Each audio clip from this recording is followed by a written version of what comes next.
I become an archer, and for every kill I gains 1 point in either strength or range.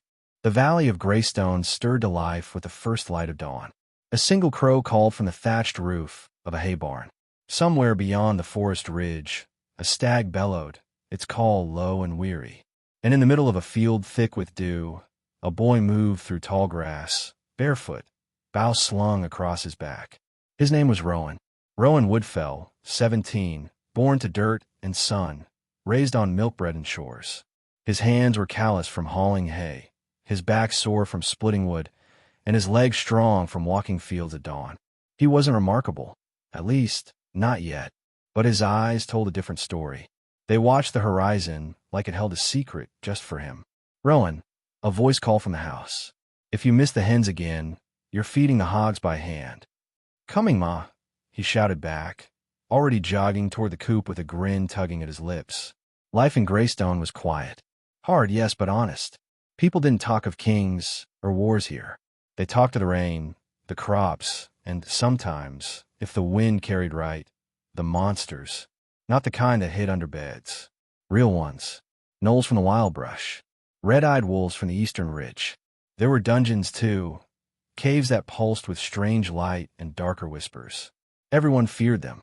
Most avoided them. Rowan did not. When chores were done and his father wasn't looking, he'd sneak to the edge of the woods with a stick for a sword or a bough he'd carved himself. He wasn't trained, but he was patient. Every rabbit he missed taught him something. Every breeze that spoiled his aim became a lesson. He dreamed of more than cabbages and milking pails. He dreamed of the Adventurers Guild. That morning, the village square buzzed. The talent warden had arrived. A short, bearded man in bronze robes, his arrival marked by a flash of blue light as he tapped a crystal-tipped staff on the cobbles. By decree of the High Circle, I now test the coming-of-age youths of Greystone, he announced. A line formed. One by one, the village teens stepped forward and touched the staff crystal. Sung out sparks. A few glowed faintly. Most, like Rowan's older brother Garen last year, got nothing. Rowan waited his turn. When it came, he stepped forward, heart pounding. The warden narrowed his eyes. Name, Rowan Woodfell. Age, 17. Step forward. Palm out. Rowan obeyed. The crystal hummed. Warmth pooled in his hand. Then, a flash of light. Not blinding, but clear. Archer, the warden said, blinking. That's rare these days. One more moment. The crystal pulsed again. Talent. Kill shot boon. For every confirmed kill, 1 point shall be granted, to strength or to range. You choose. The crowd murmured. Rowan's heart thundered. It wasn't a grand magic or a warrior's strength, but it was something.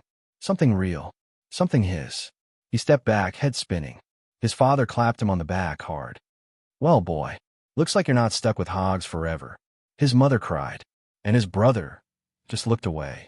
That night, Rowan sat under the old willow at the edge of the field, his bow across his knees.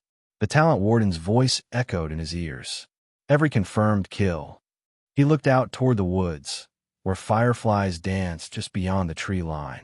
He didn't want to hurt for fun. He didn't hunger for power. But he wanted to be strong enough to protect the ones who couldn't be. To be useful. To be more. 3 weeks later, Rowan trained in secret. He carved a proper bow from you and bound the grip with leather from an old boot. He stole every arrowhead he could barter for. He built a target from hay bales and painted a red dot at the center. He missed, then missed again. But the misses mattered. Every hour, he grew steadier. Every evening, his hands shook less. He hunted small beasts. Rabbits, foxes, and one unlucky vulture. Each time he felt the talent activate, a strange warmth in his core. Strength or range. He chose strength first, then range. Bit by bit, he was building himself, like bricks to a castle. Status panel, Rowan Woodfell. Class, Archer awakened. Talent, kill shot boon, +1 strength or range per confirmed kill. A level 2. HP, 90 of 90. Strength, 11. Range, 13. Agility, 10. Focus, 9. Vitality, 8. Talent points, 2, unassigned. One day, as he returned from training near the woods, he saw her. A traveler at the well. Light armor. A longbow strapped to her back. runes glowing faintly along its limbs. She noticed him staring. "You're holding your bow wrong," she said. He blinked. "What?" "Your wrist," she pointed. "Too stiff. Makes your aim drift." He nodded, sheepish. She tossed him a coin pouch. "Come by the inn. I teach for silver. Or stew if it's good." He did. Her name was Saran, a half-elf ranger from the western reaches. "Retired," she said. "Sort of." Rowan brought stew. She brought experience. They trained in the grove. She corrected his posture, his breathing, his instincts. "You're fast, but not patient. Be the arrow, not the bow." He didn't always understand her sayings, but he learned, and he grew. By the season's turn, he was ready. Saran handed him a sealed parchment, a letter of introduction to the guild. "Don't waste it." He looked up. "Why help me?" She smiled. "Once I was a farm girl too." Rowan packed his things: a bow, 10 arrows, a knife, a pouch of dried meat, and his father's old scarf. He hugged his mother, shook his brother's hand. His father watched him from the fields and nodded. Rowan walked toward the rising sun, toward a city he'd never seen, a future he'd never imagined, and a world that waited to be discovered, one arrow at a time. The next morning, the fields lay quiet beneath a gray sky. Mist clung to the tall grasses, and the distant forest whispered with secrets that only the brave dared hear. Rowan Woodfell stood at the edge of the pasture with his old bow slung over one shoulder. A leather quiver, patched and mismatched, hung at his side. The farm was behind him, warm, familiar, safe. Before him lay everything else. He tightened the straps on his traveling pack, adjusted the grip on his walking stick, and turned one last time to see his mother standing on the porch. Her hands were folded in front of her, apron fluttering in the morning breeze. She didn't speak. She'd already said all there was to say the night before. But her eyes told him enough. "Be safe. Be smart. Don't forget who you are." "I'll write when I can," Rowan said. She nodded and raised a hand. Then he was gone. Rowan's journey began on the road that wound through the Vale of Barrow, a long stretch of grassy hills and winding creeks. Merchant wagons passed by in small groups, guarded by armored travelers with steel blades and stony eyes. Some nodded in greeting. Others barely spared him a glance. To them, he was just another boy with a dream. To himself, he was Rowan Woodfell, one step closer to something more. By midday, he arrived at the outpost of Timber Watch, a wooden barricade town that marked the edge of safe territory. Beyond its walls, the wildlands began, home to beasts, ruins, and the scattered remnants of the old kingdoms. Timberwatch was a place of stories. Its tavern walls were filled with posters, bounties for goblins, calls for guards, maps of recent dungeon sightings. Adventurers came here to test their luck. Most left with coin. Some never returned. Rowan approached the guild hall, heart thudding. Inside, a broad-shouldered man stood behind the counter, sorting stacks of parchment. His beard was silvered at the chin, and his armor bore deep notches. "New face," the man said without looking up. "Name?" "Rowan Woodfell. I'd like to register as an adventurer." The man finally looked up. His eyes, gray and sharp, scanned Rowan from head to toe. "You from the farms?" Rowan nodded. "Westhill. My father was." "Don't matter what your father was. What matters is what you're bringing through that door." The man jabbed a thumb at the rack of training weapons. "Steel? Magic? Bow," Rowan said, unslinging his and holding it steady. The man raised a brow. "HM. Another string slinger. Name's Harvin. You'll get your chance, but we don't throw new blood into the wild right away. There's rules." He slid a form across the table. "You'll need a sponsor, someone to vouch for you. Until then, you're on probation." "I don't know anyone," Rowan admitted. Harvin nodded toward the back. "Then you'd better go make a friend." The training yard behind the guild hall was alive with motion.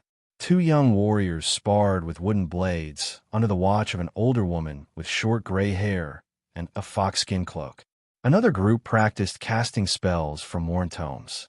Rowan stood awkwardly, unsure where to begin, until a voice called out, "You looking to train, or just stand there?"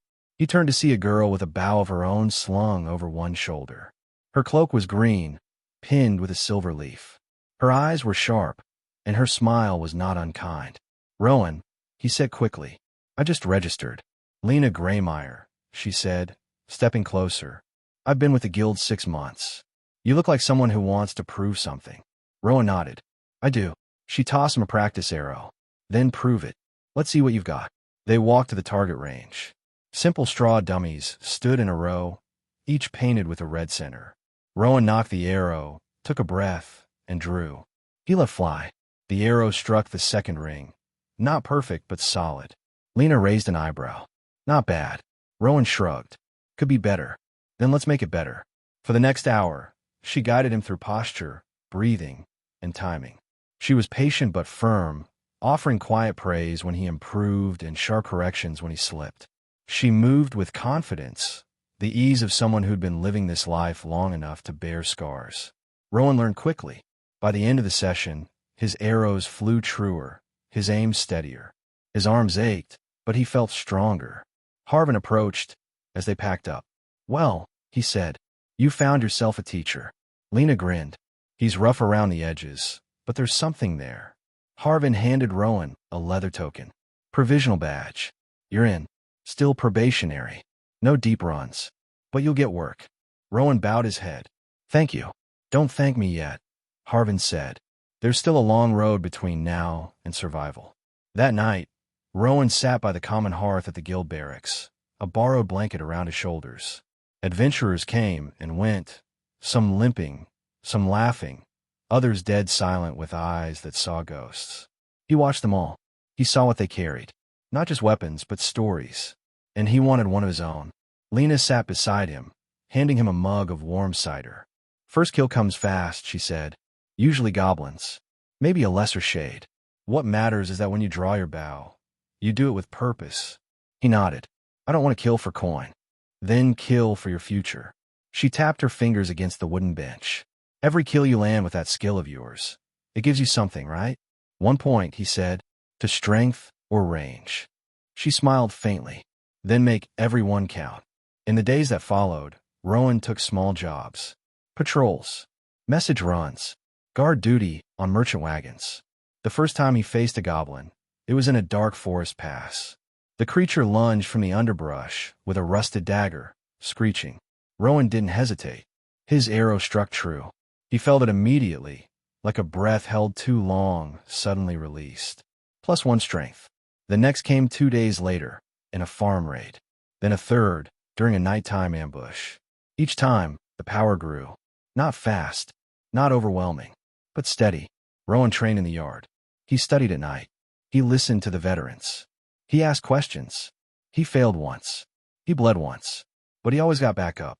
And with every step forward, he built something. Not just power, but resolve.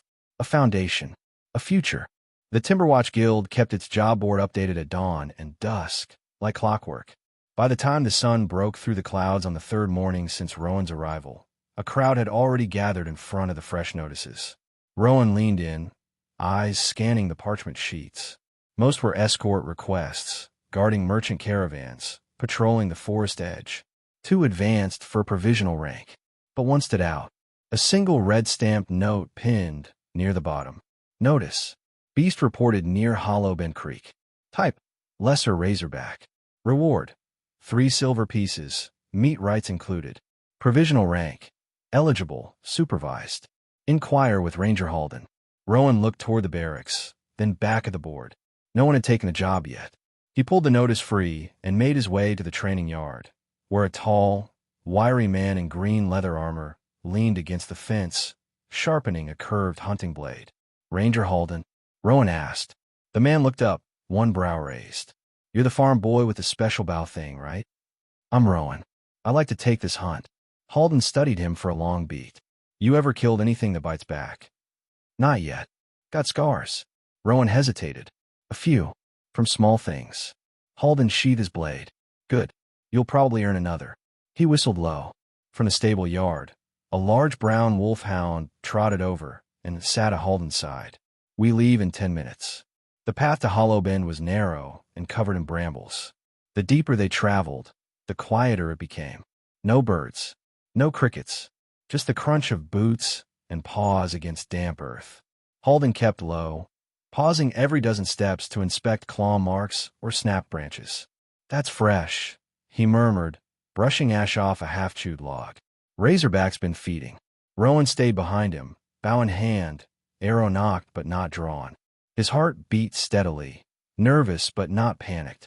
They found the beast near a shallow bend in the creek, chewing on the remains of a deer carcass. It stood nearly as tall as a man, with boar-like tusks and armored plates of bone covering its flanks. Steam rose from its back. Halden crouched. Your kill. I'll draw its attention. Rowan blinked. Why? Because if I let you take the easy shot, you'll never learn how it really feels. He stood, and, threw a stone. The razorback roared. It charged. Rowan stepped back, breath steadying. He aimed. Its eyes locked on a Halden, who pivoted and dove behind a mossy stump. Rowan fired. The arrow struck, not in the eye or the throat, but in the shoulder. The beast stumbled, snarled, and swung its massive head toward Rowan. Too late. Rowan was already moving. Second arrow. This time, he aimed for the gap behind the front leg. The shot landed true. The razorback staggered, roared again, and collapsed into the muddy bank. Rowan's breath came fast and shallow. Halden approached slowly, blade out, confirming the kill. Well, he said after a moment, you didn't freeze. That's something. Rowan knelt beside the corpse and felt it. A warm pulse through his fingertips. +1 range. Halden nodded. Go ahead. Take a tusk. It's tradition. Rowan carved one free with effort and tied it to his belt. It was heavy. So was the meaning behind it. They returned to Timber Watch by sundown. Halden handed the bounty voucher to the clerk with a grunt and disappeared into the tavern. Rowan lingered near the notice board.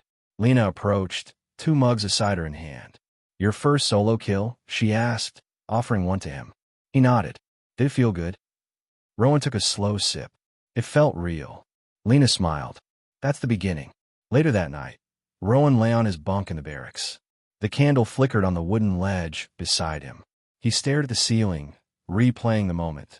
The razorback's charge, the weight of the bowstring, the sting in his arms after the second shot.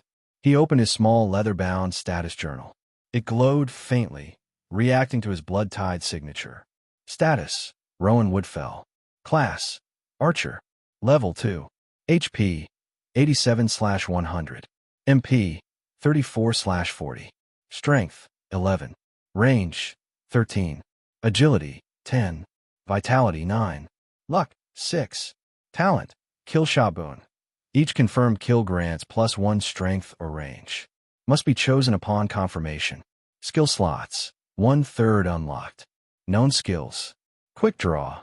Passive slightly reduces the time to knock and fire. Focus Shot. Active +15% accuracy on single targets within 25 meters. Cool down, 20 seconds. He paused before writing. Then, in the margins, added, A beast charged me today. I didn't run. Then he closed the book and turned out the candle. Outside Timberwatch, in a forest deeper than any map dared claim, a cloaked figure watched a scrying pool. The image showed a boy with brown hair and a bow at his back. A young archer with something strange about his eyes. Rowan Woodfell, the figure whispered. So it begins. The morning mist had not yet lifted when Rowan tightened the straps on his quiver. Out beyond the familiar fields, where oak grass swayed and dew glistened like silver thread, the path to Ember Grove opened like a mouth in the woods. The trees beyond were not friendly. Not hostile either, but old and aware. Rowan had heard tales as a boy of spirits in their branches and beasts that could twist your sense of direction. But the hunter's trail was marked, and now it was his path to walk. Beside him, old Jarek stood quietly, leaning on his carved oak cane. His eyes were sunken from years, but alert, bright beneath the folds of his brow. You sure you're ready? He asked, voice soft as the wind through straw. Rowan didn't answer immediately. He looked toward the horizon, where the sun burned orange behind low clouds. I need to be, he said at last. Jarek nodded once. Then remember, don't just look for targets. Listen to the forest. Watch its breath. Your bow is not a club. It speaks, quiet and sure. Make each arrow mean something. With that, Rowan stepped into the trees. The world inside Ember Grove was hushed, like a cathedral left to nature. Leaves hung like stained glass. Twigs snapped underfoot, but always seemed too loud. He moved slower than usual, not because he was afraid, but because he was hunting and being hunted. This forest, though mapped in the oldest records of Oakrest, was never fully tamed. He passed the old stone marker at the bend of the trail, a weather-worn carving of a stag's head, horns twisted toward the canopy. From here, the real test began. Rowan crouched, eyes scanning, bow already knocked. It didn't take long.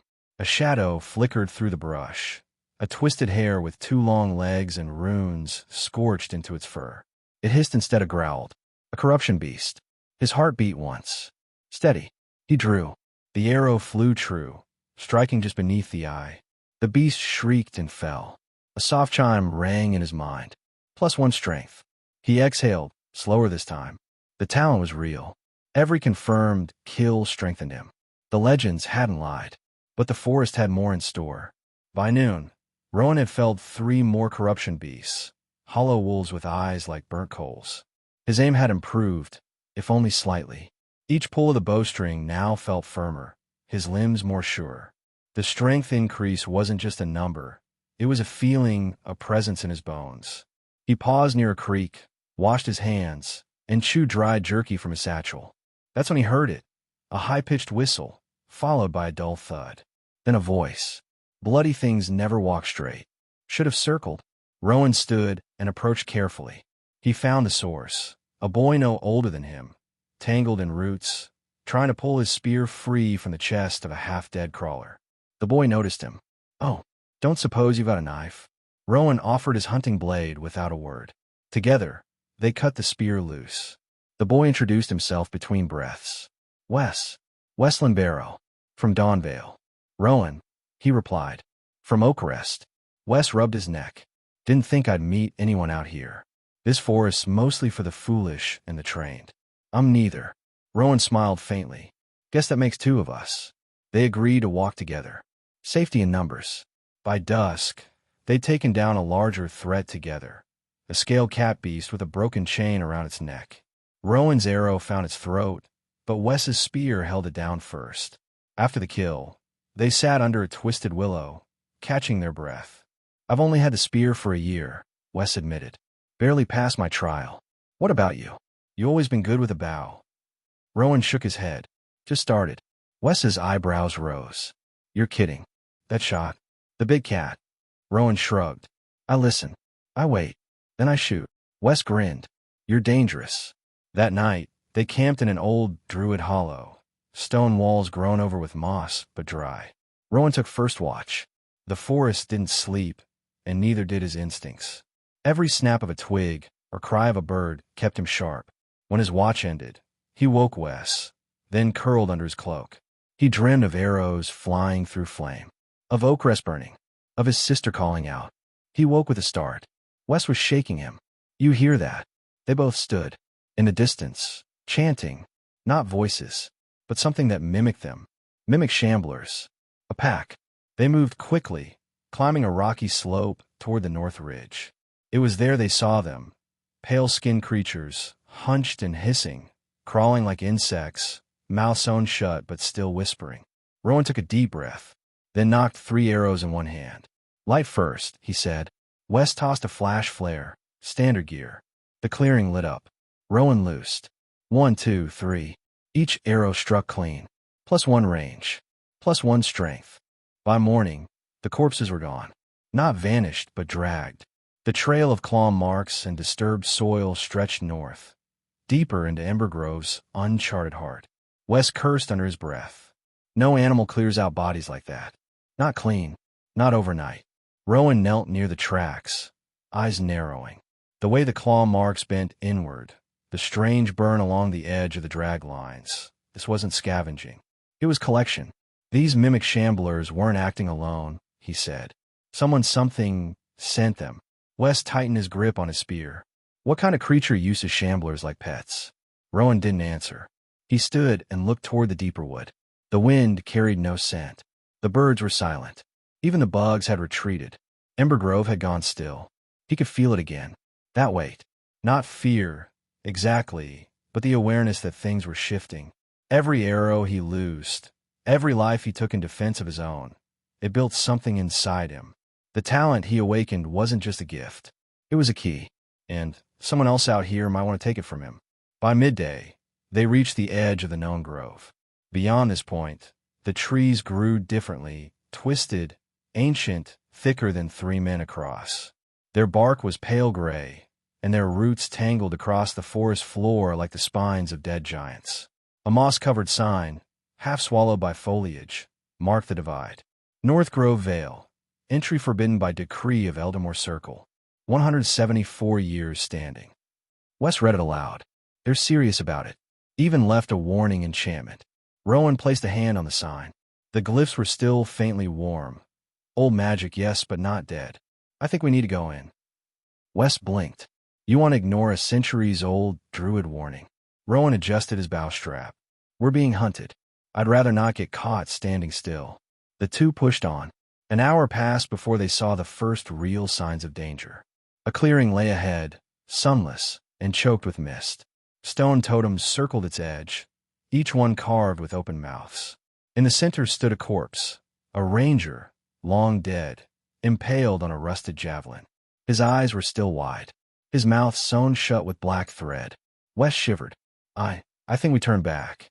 Rowan didn't speak. His gaze locked on the totems. Then they began to hum. Low, deep vibrations. Not sound exactly, but resonance. The very air began to bend. The dead ranger's body convulsed. Rowan shouted, "Back!" Too late. The ground erupted. From beneath the corpse, roots surged upward. No longer wood, but bone, pale and sharp. A beast rose with them, twice the size of a bear, formed from vines, roots, and hollow skulls. Eyes blazing with green fire. A corruption warden. Its mouth opened, 3 sets of jaws, and it howled. West of right. Rowan rolled left, already drawing an arrow. Thud. His first shot hit the shoulder joint. Shattered bark and bone splintered, but the thing barely flinched. Wes yelled, "Aim for the heart." What heart? Middle of the chest, where the skulls converge. Rowan didn't hesitate. He fired 3 shots in rapid succession. 2 hit limbs. 1 struck home. The warden reeled back, hissing. Then it charged. Rowan ran. Wes flanked. The warden barreled through trees like they were twigs. Rowan dropped to a knee, breathing hard. He needed a way to end it. Now. He reached deep, not just for mana or strength, but instinct. He remembered the mimic shamblers, the chanting, the runes carved into their skin. He remembered their whisper. One word, Ashling. He shouted it, not as a spell, but as a challenge. The warden froze, then screeched. Its core glowed. Rowan saw the opening. He jumped, drew, and fired point-blank into its throat. +1 range, +1 strength. The creature screamed once more, then collapsed into ash. Silence returned to the forest. Later, after they'd put distance between them and the clearing, Wes finally spoke. That was madness. Rowan shrugged. You said the heart. You shouted a name. I remembered it. Wes leaned back against a tree. You're going to get me killed, you know. Rowan gave a faint smile. Not today. They camped again beneath a wide-rooted elm. This time, Rowan took second watch. He stared at the stars between branches, bow in his lap. He had gained more power, felt in his arms, in his eyes, but something gnawed at the edges of his thoughts. That word, Ashling. Where had he heard it? Why did it make the corruption warden freeze? And most of all, why did it feel like something, or someone, was watching every arrow he loosed? The road back felt shorter. After the fight in North Grove Vale, the silence wasn't just quiet, it was waiting. Rowan could hear the way birds paused mid-call, how the wind caught in branches and held there, just a little too long. They moved fast. Even Wes, who usually had a word for every hill and complaint for every route, stayed silent until the first rooftops of Oakrest came into view. Next time, Wes finally muttered, You're carrying the extra gear. Rowan raised a brow. You dropped your satchel halfway through the forest. Strategic weight distribution. Rowan chuckled. And for a moment, it felt like the world hadn't changed. But it had. Oakrest hadn't been touched by monsters directly. Its walls still stood, its fields still bore crops. But there were signs, new sentry towers, fresh patches of churned dirt where young recruits trained in the yard, and the smell of oil and iron from the town's blacksmith running hotter than usual. Trouble was brewing, and Oakrest was bracing. As they entered through the south gate, a pair of guards waved them down. Rowan recognized one. Captain Brenna, a woman with a scar under her chin and eyes sharp as steel. You two went past the border, she said flatly. Care to explain? Wes gave a grin that didn't quite reach his eyes. Just sightseeing. Your boots are caked with spell-root ash. And we heard tremors in the grove last night. Try again. Rowan stepped forward. We found a corruption warden. That made her blink. You survived? Barely, Rowan said. It was guarding something. A graveyard. Or what looked like one. There was a rune-marked corpse and totems with sound magic. Dark old stuff. Captain Brenna's face darkened. You should both come with me. Town Hall, Oakrest. The council chamber was small, more a long shed with candles and an old wooden map nailed to the back wall, but held weight. Elders met here, and lately, so had the scouts, guards, and passing adventurers. Brenna led Rowan and Wes inside. Inside waited 3 others.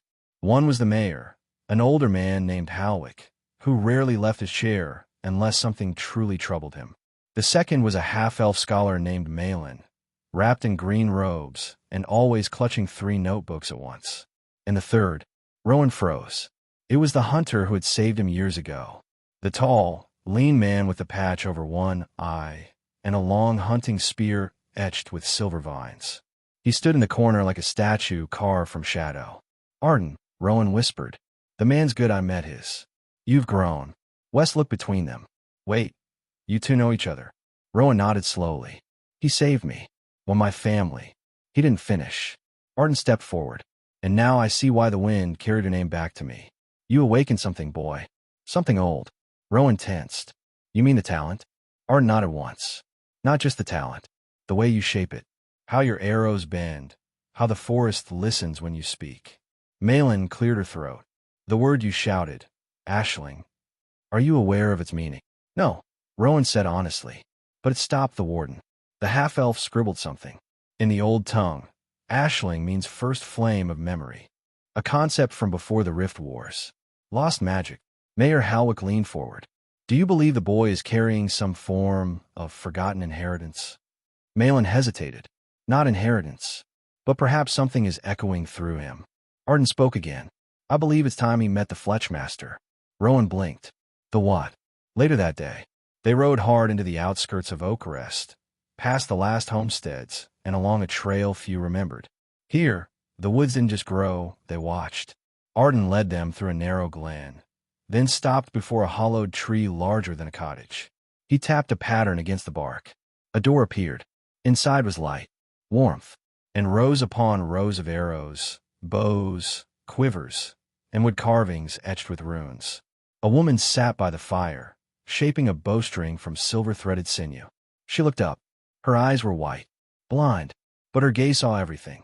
You've brought the one, she said. Rowan stared. Who are you? I am Elsha, last of the Fletchmasters, keeper of the echoed line. Rowan swallowed. I'm just a farm boy. You were, she said. Now you're more.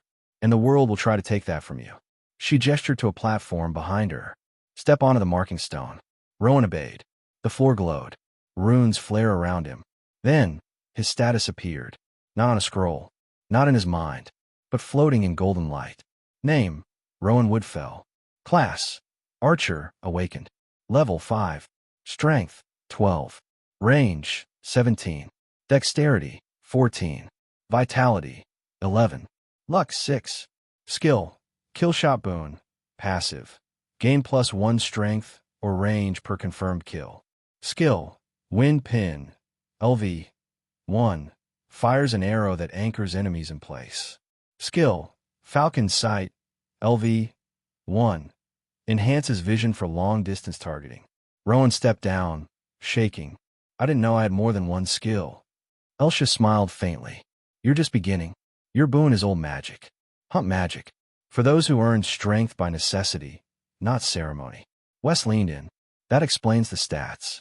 You've been gaining range like crazy. Each arrow, Elsha continued, is a story. Yours is only starting. But if you want to write it well, you'll need a bow worthy of it. She reached behind her and handed Rowan a curved weapon made of you, etched with threads of light and memory. This is Echothorn, my final craft. Rowan touched it, and the bow hummed. This is too much. No, she said softly. It's just enough. That night, as Rowan and Wes rode back toward Oakrest, the stars burned clear above them. There were battles ahead, dungeons stirring, enemies watching from shadows. But with every step, Rowan felt more certain. He wasn't running anymore. He was hunting, and the world would learn his name, one arrow at a time. By dawn, Rowan was standing at the edge of Oakrest's Adventure Guild, a tall, timber-framed building that smelled of parchment, leather oil, and ash. Its wooden sign creaked overhead, shaped like a broadsword crossed with a quill.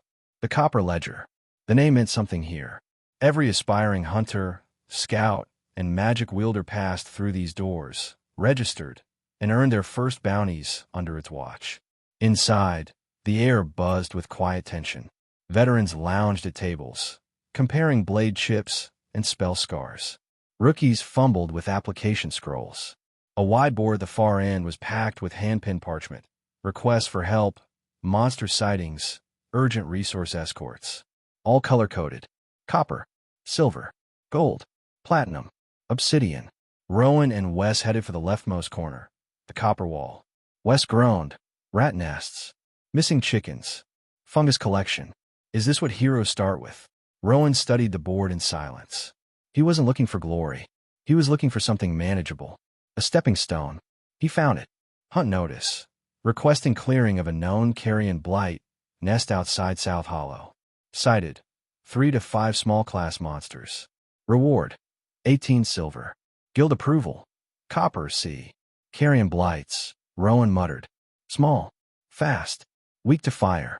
Smell awful. Wes leaned over. We taking it? Rowan nodded. Let's start somewhere. 3 hours later, South Hollow. The woods beyond South Hollow were quieter than they should have been. No birdsong. No scuttling leaves. Rowan crouched near a tree root, fingers on the fletching of his arrow. This is where they said the sightings were. Wes unhooked a small torch from his satchel. The farmer said the nest was near the old creek bed. They found it not far from there. A hollow den of stone, tucked beneath tangled roots and brambles. The scent hit them first, like rotting meat soaked in swamp water. Then came the skittering. Carrion blights were small, barely the size of large hounds, but fast and vicious, all chitin in teeth and twitching limbs. 5 emerged. Perfect, Wes muttered. Right at the edge of what we can take. Rowan drew. His mind stilled. Breathe in. Pull. Falcon's sight. Activated. The world sharpened. Distance bent inward. The nearest blight surged forward. Wind pin. He loosed. The arrow struck the frontmost blight, pinning its legs to the forest floor. The creature screamed, its voice a hideous scraping. Now, Rowan called. Wes darted in, blade flashing. 2 down. The others lunged. Rowan dodged, drawing another arrow, breathing through the chaos. He wasn't fast. Not yet. But he was steady. Kill shot. 1 blight leapt. Rowan planted his foot and fired into its exposed chest. +1 range. Another kill shot. The last blight scrambled away, but Wes chased it down. The woods stilled. They stood in the aftermath, panting. Rowan checked the bodies. All dead. Wes grinned, covered in ichor. Not bad for a first hunt. Rowan looked at the new numbers hovering faintly in his vision. Range, 19. Strength, 13. He exhaled. Let's bring the proof back. Back at the Copper Ledger. They returned with 5 tokens carved from blight cores. The guild clerk, a dwarf with half-moon spectacles, nodded as he logged the kill. Efficient. Clean work. Payment logged. You're now eligible for secondary copper tier listings. Rowan took the silver coins in his hand. It wasn't much, but it was his. The first coin he'd ever earned with skill, not luck. And that mattered. He and Wes left the guild just as the sun dipped behind the rooftops. Same time tomorrow? Wes asked, rolling a shoulder. Rowan nodded. We'll keep grinding. Think we'll get famous? No, Rowan said, eyes flicking toward the setting sun. We'll get ready. 2 days later, at the training field, Rowan stood in the south field, training under Arden's watchful eye. Again, Arden barked. Rowan drew and fired. His shots landed true, but Arden still frowned. You're accurate, but you're stiff. You don't flow. Let your instincts lead more. They ran drills until dusk. Sweat dripped from Rowan's brow. His hands ached. His arrows split each other from repetition. Arden finally nodded. You've got the grind in you. That matters more than raw talent. Rowan wiped his forehead. What's the next step? Arden's gaze turned distant. There's a silver hunt coming up. Further north. Too high for copper tier. But if you survive that, you'll never go back to rats and fungus. Rowan said nothing, but his eyes gleamed. Status panel. Name, Rowan Woodfell. Class, Archer. Level, 6. Strength, 13. Range, 19. Dexterity, 14. Vitality, 11. Luck, 6. Skills. Killshot boon, passive. Wind pin, LV1. Falcon's sight, LV1. 3 days after their successful carrion blight hunt, Rowan stood in front of the assignment board again. But this time, his hand didn't hover over the copper tier. His eyes had moved one row up. Silver. You sure about this? Wes asked, tilting his head. Silver tier jobs are meant for people who've seen real danger. I have, Rowan replied quietly. And I need to see more. Wes grinned. Then let's see what the world throws at us. They found the listing pinned near the top of the silver board, embossed with the faint crest of the Adventurers Guild. Trial Hunt, Silver Class Initiation. Target, Dire Needleback Boar, Mutated Variant. Location, Ashbine Ridge, Northern Woodline. Objective, culling before it reaches farmlands. Requirements, minimum 2 adventurers, approved by field instructor. Reward, 45 silver, plus initiation credit for silver certification. Rowan and Wes brought the listing to Arden, who raised a heavy brow as he read. You've done well in your first few hunts. Fast, clean, smart. But this isn't a test of accuracy. This is a test of grit. Rowan said nothing, but his gaze didn't waver. Very well, Arden said, stamping the parchment with the guild's seal. If you return alive, you'll qualify for your silver tag. If not, you'll be buried with honor. The journey north was longer than any Rowan had taken. For the first time, he felt how wide the world truly was. The dirt roads twisted through pine-covered hills, and the stars came earlier in these woods, unfiltered, cold, and brilliant. They camped at the base of the ridge, fire low, arrows counted, nerves high. Wes sharpened his dagger with short, steady strokes. You ever seen a mutated beast before? He asked. No, Rowan said, but I've seen worse. There was a silence between them. Comfortable. Heavy. Then a branch snapped. Both of them were on their feet in an instant. But it wasn't the boar. It was a third figure, tall, broad, wrapped in a ranger's cloak with a glaive slung over her back. Name's Mira, she said. Sent by the Northern Guild Post. You're the new blood trying for silver. Wes crossed his arms.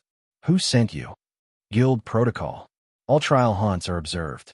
You're not hunting alone, just fighting alone. Rowan nodded. Then stay out of the way. We'll earn this. Mira smirked. I'll just make sure you don't die too fast. They found the boar near midnight. It was the size of a boulder, at least 2 meters tall at the shoulder. Thick, barbed hair covered its back like armor. Its tusks gleamed silver, and its breath steamed even in the spring air. It was wounded, angry, desperate, but fast. Rowan and Wes spread out, circling. Distracted, Rowan said, I'll aim for the joints. Wes whistled, then threw a flash stone at the boar's flank. The beast turned, charged. Rowan breathed, drew, loosed. Falcon's sight, activated. The arrow struck behind the boar's ear, but bounced off. Too shallow. Wes barely dodged a tusk swipe. Rowan gritted his teeth. New tactic. He sprinted, forward, not away, grabbing a short branch and vaulting up onto a boulder above the clearing. He knelt. He waited. The boar charged for Wes again. Rowan pulled his bowstring until it trembled in his grip. Kill shot. The arrow flew and landed right in the base of the creature's neck. +1 strength. The boar screamed, stumbled. Wes slashed across its eye with his dagger. It turned, but not fast enough. Wind pin. Another arrow struck its leg, rooting in place. Wes dove away just as Rowan fired the last shot. Final shot. Piercing lance. An experimental technique Rowan had begun developing in private, channeling force not through aim, but intention. The arrow drilled straight through the boar's throat. It collapsed. Dead. Dawn. They sat in silence as Mira checked the body. Well, she said finally, I've seen worse first runs, but not many better.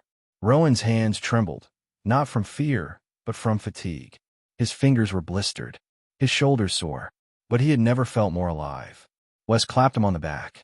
Next time, let me get the kill. Rowan chuckled. Next time, don't nearly get gored. They returned to Oakrest 3 days later. Mira vouched for them. Arden stamped the silver certification papers himself. Rowan received his new badge in a small ceremony before the copper ledger board. The silver tag gleamed faintly in the morning sun, but it wasn't the shine that mattered. It was what it meant. 1 brick higher, 1 level deeper. Status panel update. Name, Rowan Woodfell. Class, Archer. Level 8. Strength, 14. Range, 20. Dexterity, 15. Vitality, 12. Luck, 6. Skills. Killshot boon passive. Wind pin, LV2. Falcon's sight, LV1. Piercing lance, LV1. Experimental. The banners fluttered in the wind, deep green and gold, the colors of Lord Harwin's march. They lined the southern road like watching eyes, dancing over carts and armor as Rowan Woodfell walked beside the convoy. He wasn't alone. To his right strode Tomlin the Stout, a hammer-bearing squire who talked too much when nervous, which was often. To his left, silent and calm, was Mara, a young scout with twin knives and hawk-sharp eyes. Rowan had grown used to them. The three had been assigned to escort duty, protecting the merchant wagons riding toward the border outpost of Trenwall. Trenwall was a day's ride from Windmere, nestled on the edge of the storm ridges, where foothills gave way to jagged peaks and deeper things lurked. Anyone else think this is too quiet? Tomlin muttered. Rowan said nothing, but he felt it too. That same tightness in the air, the way birds avoided the sky, the way even the wind seemed to hesitate. Mara finally spoke. Bandits don't show themselves when the sky feels like this. Too much tension, too much waiting. They marched on. By midday, the road dipped into the Whisperfen Hollow, a stretch of gnarled trees and sunken ditches. Rowan glanced to the forest edge, his fingers already grazing the fletching of an arrow. That's when he saw it, a shimmer in the underbrush, then the glint of steel. Ambush, he called. Tomlin raised his hammer, but it was too late. The trees erupted as masked figures charged from both sides. Raven Guard, outlaw mercenaries known for fast strikes and vanished trails. Rowan rolled left, loosing 2 arrows mid-turn. +1 strength, +1 range. The first outlaw dropped. The second cried out as Rowan's shot pierced his thigh. Tomlin slammed into a third with a roar. Mara danced like wind, her blades flashing silver. Rowan drew again, calm, steady, practiced. Another shot, another down, +1 range. But they kept coming. One leapt from above, dagger raised. Rowan spun back and released it point blank. Thwack! The bandit fell before he could cry out.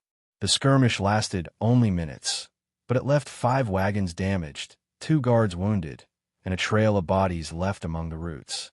Rowan knelt beside a fallen outlaw, noting the symbol on his tunic. A black sun split in half. Not just bandits, he muttered. They're marked. Mara crouched beside him.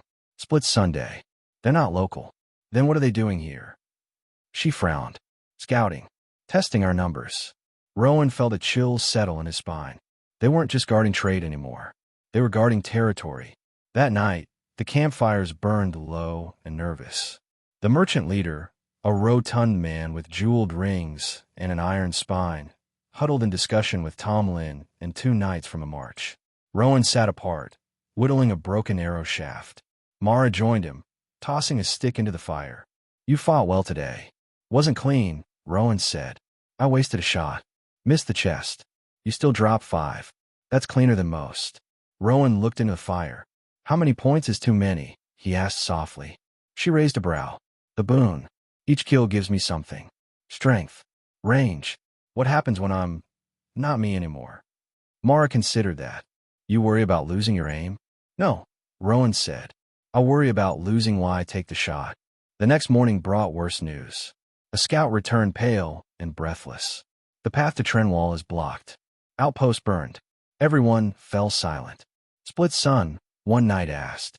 The scout nodded. And something else. Big tracks. Not hooves. Not paws. Rowan and Mara exchanged a look. This wasn't just bandits. The convoy turned back toward Windmere, but Rowan didn't. Not yet. He stood at the fork in the road, eyes fixed on the smoke rising from beyond the hills. Mara joined him. "You're going, aren't you?" she asked. "I have to see. If it's more than outlaws, the town needs warning." She hesitated, then handed him a pouch of dried berries. "For the road. If you don't come back, I'll assume you ate too many and passed out." He smirked. "Deal." And with that, Rowan Woodfell, farm boy, archer, bearer of the kill-shot boon, vanished into the trees alone, chasing the smoke and the truth it carried. The forest grew quiet as Rowan moved deeper toward Trenwall. No birdsong, no snapping twigs beneath his boots, just the hush of trees holding their breath. He stayed off the main path, following deer trails and old hunter lines. His bow was strung, an arrow always close. The kill-shot boon pulsed faintly inside him, not like a voice, but like a heartbeat. A reminder. He'd taken lives now. Bandits, yes, but lives still. And he carried that weight with every step. By mid-morning, the trees thinned, and the scent hit him. Smoke. Ash. Blood. Rowan crested a low ridge and saw it. Trenwall outpost, or what was left of it. Blackened walls. Shattered gates. The signal tower collapsed into rubble. No bodies, at least not whole ones. Just torn cloth, broken shields, and deep gouges in the earth. Something powerful had passed through here. Something unnatural. Rowan moved carefully through the ruins. His fingers brushed scorched stone, noting claw marks far too large for any beast he knew. One of the walls had a jagged hole through it. Not collapsed, but punched. He crouched beside a fallen banner pole and found it snapped clean in half. Not by fire, not by blade, by force. Something howled in the distance. Not wolf, not man. A rising, broken shriek that twisted in the air. Rowan froze. Then he saw movement. Not split-sun mercenaries, but something else. A figure emerged from the far end of the rubble. 7 feet tall, horn helm, armor of bone and bark fused together, veins of red light pulsing along its limbs. A twisted antler crest rose from its shoulders, curling upward like a crown. It held a glaive longer than Rowan was tall. It wasn't human. Rowan slipped behind a shattered wall, heart pounding. The figure walked with slow, measured steps, as if patrolling. This wasn't just a monster. It was a warden. He watched it vanish into the mist, then darted down the slope toward the tower ruin. There, beneath loose stone, he found something unexpected. A survivor. A girl, maybe 15, ash-covered, bruised but breathing. Her eyes fluttered open. "You're not one of them." "No," Rowan said, pulling her gently free. "Name?" "Lisa," she whispered. I hid in the grain cellar. You're safe now." He passed her water. "What happened here?" She trembled. It came from the north. Not the bandits. Something worse. They were leading it. Rowan narrowed his eyes. "Leading what?" "The Horn One," she said, voice small. "They called it Windrin." That name stirred something in Rowan. A tale his mother once told him. A guardian spirit twisted by blood and rage, bound to the deep woods. But that was legend, right? With Lisa in tow, Rowan began the trek back toward Windmere. He kept low, listening for patrols, ears sharp. At one point, they crossed a shallow stream, and there, pressed into the mud, were fresh tracks. Not boots, not hooves, clawed feet, 4 toes, each wider than a man's fist, and around them, smaller prints. Human. Boots. Split sun. The two were working together. Rowan clenched his jaw. This wasn't just raiders anymore. This was an invasion. They reached a ridge by sundown, where Rowan paused, overlooking the trail below. The fields of Windmere glowed golden in the last light. "I have to warn them," he muttered. Lisa gripped his sleeve. "Will they believe you?" He met her eyes. "They'll have to." He guided her back toward the watchtower scouts, who raced to sound the bell when they saw her. Rowan was brought straight to the council chamber in Windmere's keep, his cloak still soaked in soot and creek water. Master Alric was there. He looked Rowan over, frowning. "What did you find?" Rowan laid the truth bare. "The split sun isn't alone. They've summoned something old, something born of the wild and fed by blood." He placed a shard of bark metal armor on the table, one that pulsed faintly with red light. The chamber fell silent. Then Alric said quietly, "So the old tales weren't tales after all." Rowan stood tall. They're marching this way. I saw the tracks myself. We have days. Maybe less. The council stared. Alric gave a grim nod. Then we prepare. That night, Rowan returned to his quarters. Bare stone, a cot, a small chest of arrows, and sat in silence. He opened the stat panel in his mind. The numbers stare back. Rowan Woodfell. Class. Archer. Talent. Kill shot boon.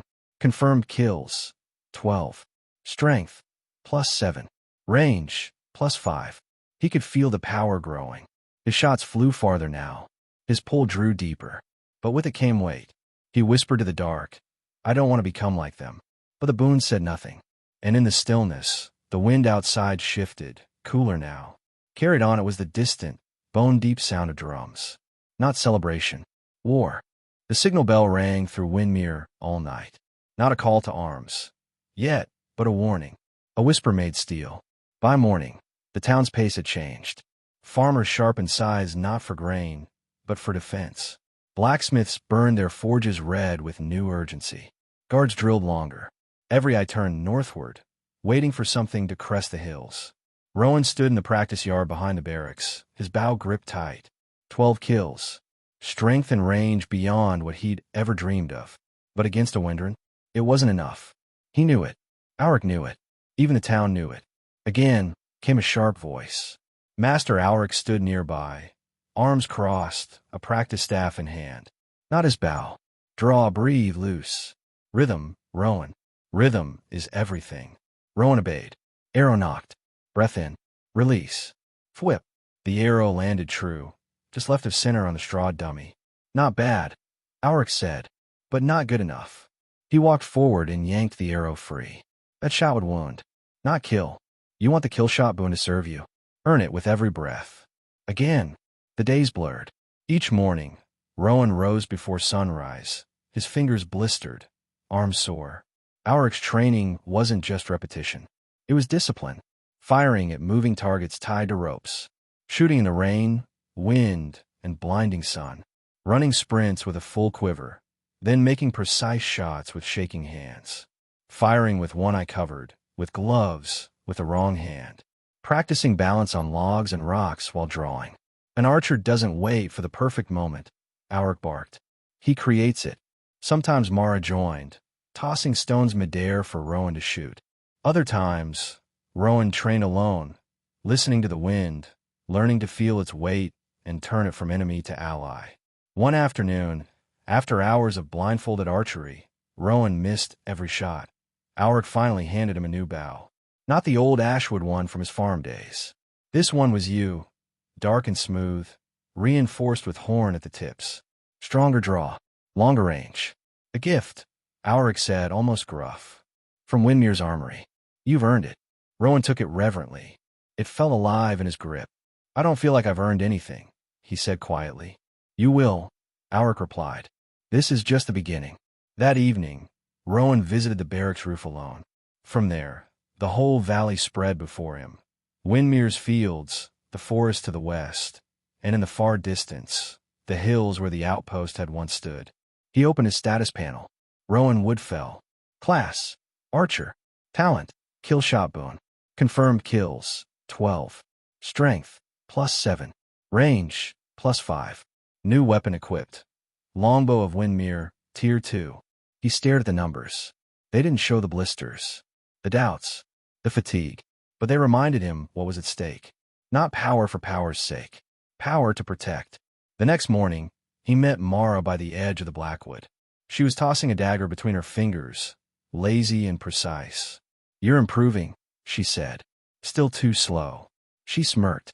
Good. That means you're not arrogant yet. They hiked into the woods, just the two of them. Alric had sent them on a scouting run. Not far, just far enough to test Rowan's instincts outside the yard. They moved in silence. Rowan tracked rabbit prints, heard owl calls, smelled sap from a fresh wound in a tree. Then he stopped.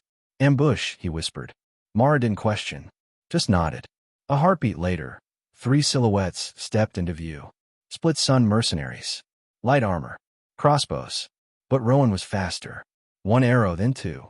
+1 strength. +1 range. The third tried to run. Rowan let him. He didn't need another point. Not today. Let him carry the message, Mara said. Rowan lowered his bow. That night, he stood beneath the stars, the new longbow in his hands. Tomorrow, training would continue. And in the chapters ahead, more than just physical drills. Alric would teach him advanced techniques, wind holding, split arrow fire, and vision discipline. Mara would train him in silent movement and terrain reading. And soon, Rowan would meet another, a rival archer, not from Windmere, but the capital, a noble marksman with talent, pride, and a secret of his own. But for now, Rowan whispered into the wind, I'll be ready. The rains came before dawn. Thin, cold sheets whispered over Windmere like a warning. Training didn't stop. Not here. Not now. Rowan stood in the yard, soaked to the bone, arms trembling from the weight of the new longbow. His fingers, wrapped in damp leather, gripped the string tight. Alric barked from beneath the overhang. Today you learn the breath hold. A proper archer doesn't fire with panic in his chest. He holds time in his lungs. Rowan exhaled. Knock. Draw. Hold. He did. Then waited. 1 heartbeat. 2. The target blurred. Now. Alric called. Fwhip. The arrow struck the center, just above the mark. Alric grunted. Again. For hours, Rowan practiced holding his breath between draw and release, feeling the way wind moved across his skin, how it curled against his shot. Alric had placed a bell on the target, a soft chime that would ring only on perfect center. By midday, Rowan hit it once.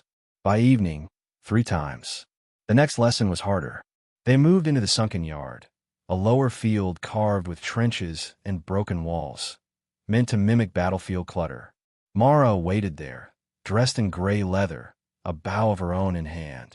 Today, Alric said, you'll train with moving targets and split shots. He tossed Rowan a pouch of blunt-tipped arrows. Mara pulled a lever, and wooden dummies sprang into motion, rolling left and right along ropes. Rowan's first arrow missed. The second glanced off a wall. The third landed solid. Thwack. Too slow, Mara called. Rowan narrowed his eyes. Again. He fired 2 arrows at once, 1 high, 1 low. 1 at the shoulder. 1 missed entirely. Mara smirked. You're ambitious. Good. Now control it. The training went on for days. Each chapter of pain opened a new page of strength. Rowan learned split fire, loosing 2 arrows in a single breath, aimed at divergent targets. He trained ricochet points, bouncing shots off stone to hit behind cover. He practiced the wind hold, timing his draw with the shift in air current, letting the breeze carry his shot further and truer. And slowly he improved. The boy who once hunted rabbits behind his farm was now firing into moving dummies from elevated towers, tagging them between armor plates with wind-guided precision. One night, Alric met him in the courtyard with a heavy canvas-wrapped item. A gift, the old man said. Rowan unwrapped it. Inside lay a quiver of dark oak, carved with silver inlays.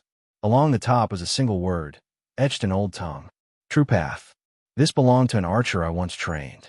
He never missed, Alric said, and not because he had talent, because he understood the shot begins in the heart, not the hands. Rowan bowed his head. I'll earn it. But even as strength grew, so did whispers. By the 5th day of training, scouts returned with word. A rider approaches from the capital. Not a threat. A guest. Sent by the High Council of Idren. A message. And a champion. His name is Sir Cedric Gelhart. Mara told Rowan, watching the clouds roll in. He's no stranger to war. They say he won the Hawkridge trials blindfolded. Why is he coming here? Rowan asked. To test you. Later that night, Rowan stood alone at the practice yard. No targets. Just the wind. He fired a single arrow toward the night. It flew high and vanished into the dark. Silent. Unseen. Perfect. And he knew. His training was far from over. The horn sounded at dawn. Not the alarm. Not war. A welcome. The kind reserved for high riders from the capital. Rowan stood near Windmere's gate, along with half the town. Farmers paused mid-cart. Blacksmiths wiped soot from their arms. Even Alric looked freshly shaved, though he would deny it. A banner rose over the hill. A silver falcon on a sea-blue field. Idren's seal. Behind it rode a figure in polished gray steel, his bow slung across his back like a sword. His posture straight, his mount graceful. Sir Cedric Gelhart. He dismounted with practiced ease, removing his helmet. Rowan caught the flash of fine gold hair, sharp gray eyes, and a face carved from marble confidence. Windmere, he said with a crisp bow. It is an honor. He spoke like poetry and carried himself like he belonged in stories. Rowan felt mud-stained by comparison. The council welcomed Cedric with warm words and cold formality. He listened politely, nodding at talk of the Windrin, the Split-Sun mercenaries, and Rowan's scouting. But when Alaric mentioned Rowan's name, Cedric's gaze sharpened. You're the one with the kill shot boon, Cedric said later, in the training yard. The farm-born archer. Rowan nodded. I am. Cedric's smile was courteous, measured. I've always wanted to see that boon at work. Watch all you like, Rowan said, lifting his new longbow. Cedric raised a brow. Perhaps we make it interesting. What followed was not a duel, not quite. Alaric wouldn't allow it. But he did permit a demonstration of form, a tradition from the old guilds. A series of trials between archers. No blood, just skill. Windmere gathered to watch.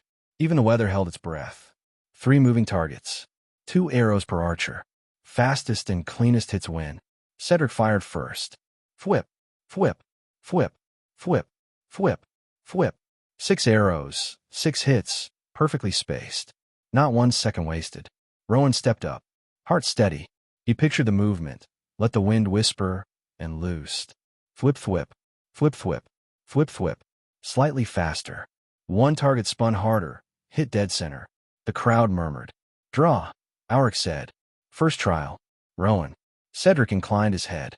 Impressive. Arrows fired into hanging rings at a distance. No stable target. Only perfect wind reading. Cedric drew and waited. He loosed in silence. Clink. His arrow sang through the smallest ring. Rowan stepped forward, heart thudding. He watched the branches sway, felt the air shift. He let the wind lead. Thwip, clink. A perfect shot. Draw, Alaric said again. Thigh. Each archer had 1 shot to strike a bell hidden behind a wooden barrier. It required ricochet, technique, instinct. Cedric narrowed his eyes, studied the angles, and fired. His arrow skimmed off stone and struck the edge of the bell. A glancing chime. Rowan stepped up, closed his eyes, remembered Alaric's voice. Feel the shot before you take it. He adjusted his aim, breathed deep, and let go. Fwhip, crack, chime. The bell rang true center. Alaric raised his voice. Third trial. Rowan. The crowd applauded, softly, unsure if they should. Cedric offered a slow clap. It seems Windmere teaches well. Rowan nodded. And the capital? Cedric smiled. We teach better defeats. That evening, Rowan sat by the fire pit behind the barracks, his hands still tingling from the shots. Mara passed him a flask of tea. You beat him, she said. No, Rowan said. I surprised him. Not the same. She smirked. You'll make him sharper. And he'll make you faster. Rowan looked at the stars. He's not just here to test me. He's watching something. Mara's eyes narrowed. Like what? I don't know yet. But I'm going to find out. Far from the firelight, Cedric stood alone at the watchtower's edge, looking north. In his hand, he held a sealed letter bearing the royal crest. He whispered to the wind, He's stronger than I expected, then turned and disappeared into the keep.